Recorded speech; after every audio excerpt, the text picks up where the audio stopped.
ಮಠದ ಗೋಶಾಲೆಯಲ್ಲಿ ಭಾರತದ ವಿಭಿನ್ನ ರಾಜ್ಯಗಳಿಂದ ಬಂದ ಶುದ್ಧ ದೇಸಿ ಹಸುಗಳ ಜಾತಿಗಳನ್ನು ಸಂರಕ್ಷಿಸಿ ಸಾಕಲಾಗುತ್ತದೆ.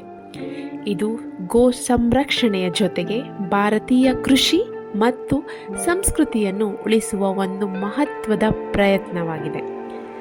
ಗೋಶಾಲೆಯಲ್ಲಿ ಇರುವ ಪ್ರಮುಖ ಹಸುಗಳ ಜಾತಿಗಳು ಹೀಗಿದೆ: ಗಿರ್ ಗುಜರಾತಿನಿಂದ, ಪತ್ಕರ್ ಆಂಧ್ರ ಪ್ರದೇಶದಿಂದ, ಒಂಗೋಲೆ ಕರ್ನಾಟಕದ, ಹಳ್ಳಿಕಾರ್ ಕರ್ನಾಟಕದ, ಅಮೃತ್ ಮಹಲ್ ಮಹಾರಾಷ್ಟ್ರದ, ಕಿಲ್ಲಾರ್ ಹಾಗೂ ಕೇರಳದ ವಿಚೂರ್ ಹಾಗೂ ಅನೇಕ ಜಾತಿಯ ಗೋಗಳನ್ನು ನಾವು ಇಲ್ಲಿ ಕಾಣಬಹುದು. ಗೋವುಗಳನ್ನು ರಾಸಾಯನಿಕವಿಲ್ಲದ ಆಹಾರಗಳನ್ನು ಕೊಟ್ಟು ಸಾಕಲಾಗುತ್ತದೆ. ಸ್ವಚ್ಛವಾದ ವಾಸಸ್ಥಾನವಿದೆ.